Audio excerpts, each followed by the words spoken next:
অতি সম্প্রতি জার্মান এম্বাসির একটা পোস্টের মাধ্যমে আমরা জানতে পেরেছি যে 1 জুলাই বা 1 জুলাই থেকে ভিসা রিজেকশনের পর আপিল সুবিধা বন্ধ থাকবে। তাদের কাজের গতি বৃদ্ধির জন্যই বন্ধ থাকবে। তবে তারপর যদি ভিসা রিজেকশন হয় তাহলে কিভাবে সেটি আপিল করতে হয় বা হবে এবং কি করলে ভিসা রিজেকশনের সম্ভাবনা কমে যাবে সেই বিষয়গুলো নিয়ে আজকে কথা বলবো। তো ব্যস্ততার কারণে অনেকদিন ধরে কোনো ভিডিও দেওয়া হয়নি, তো আজকে নতুন একটি ভিডিও নিয়ে আসলাম। সকলকে ভিডিও দেখার জন্য আমন্ত্রণ জানাচ্ছি। নতুন এই ভিডিওতে সকলকে স্বাগত। গত কয়েকদিন আগে জার্মান এম্বাসি থেকে জানানো হয়েছে এখন আর ভিসা রিজেকশনের জন্য আপিল করা সম্ভব নয়। তবে তারপরে যদি কারো ভিসা রিজেকশন হয় তাহলে সে কি করবে? এখন হচ্ছে সরাসরি তাকে জার্মানিতে কন্ট্যাক্ট করে লয়ারের মাধ্যমে কোর্টে আপিল করতে হবে।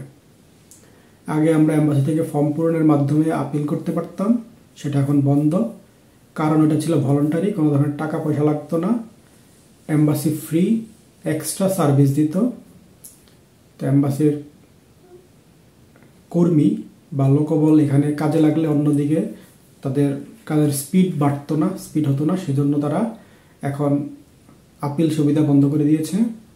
তবে এটা শুধু বাংলাদেশের জন্য নয়, প্রায় সব দেশের জন্যই। সেটি কার্যকর হবে 1 জুলাই 2025 থেকে।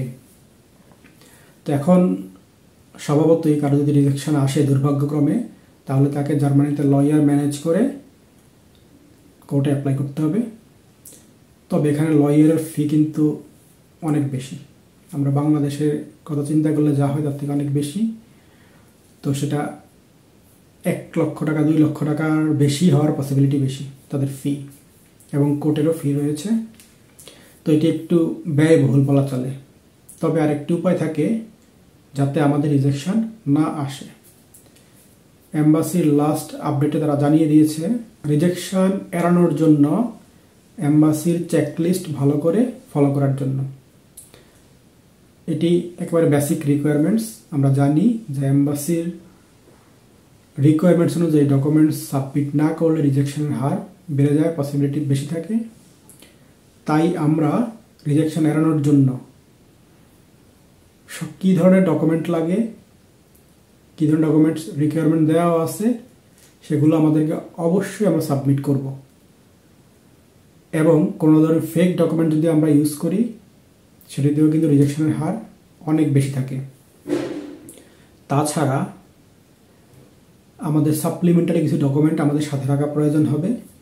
যেমন এম্বাসি একটা কমন কোশ্চেন করে অনেকের ক্ষেত্রেই যে স্টাডি গ্যাপ কেন, তুমি এই সময়ে কি করেছ? তখন আমাদের যদি কোনো লজিক্যাল রিজন থাকে তাহলে আমরা সেটা দিব, এবং তার সাপোর্টিভ যে ডকুমেন্ট, যেমন আমি অমুক জায়গায় জব করেছি, সেই জবের এক্সপিরিয়েন্স লেটার আমি দিতে পারি, আমি পড়াশোনা করেছি তার একটা প্রুফ দিতে পারি। আমি যাই করি না কেন সেটা একটা প্রুফ আমরা সাথে রাখবো। যদি এম্বাসি চায় আমরা সেটি দিব। তো মূলত হচ্ছে রিজেকশন না আসার জন্য আমাদের চেকলিস্ট ভালো করে ফলো করে সেই ডকুমেন্টগুলো আমাদের পাঠাতে হবে এম্বাসিতে। আর তারপরে যদি দুর্ভাগ্যক্রমে রিজেকশন চলেই আসে তাহলে সেটি এম্বাসি আর কিছু করবে না।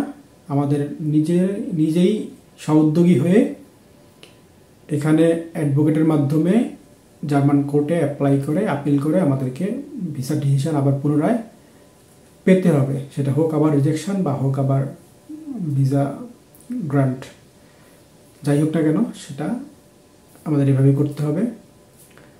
তো আশা রাখি পরবর্তীতে যারা ডকুমেন্ট সাবমিট করবেন তারা খুব কেয়ারফুল হয়েই করবেন। প্রথমত দীর্ঘদিনের একটা ওয়েটিং পিরিয়ড ফেস করে আমরা যাচ্ছি, তার মধ্যে কোনো একটু সামান্য ভুলের কারণে যদি ক্যান্সেল চলে আসে তাহলে আমাদের দীর্ঘ অপেক্ষার সময়টি কিন্তু নষ্ট হলো এবং আমাদের মধ্যে একটা হতাশাও কাজ করবে। তো আশা রাখি সবাই সতর্কভাবে ডকুমেন্ট সাবমিশন করে ভিসা পেয়ে আপনারা আপনাদের কাঙ্ক্ষিত লক্ষ্যে আসতে পারবেন। তো আজকে ভিডিওটি এ পর্যন্তই। দেখার জন্য সকলকে ধন্যবাদ।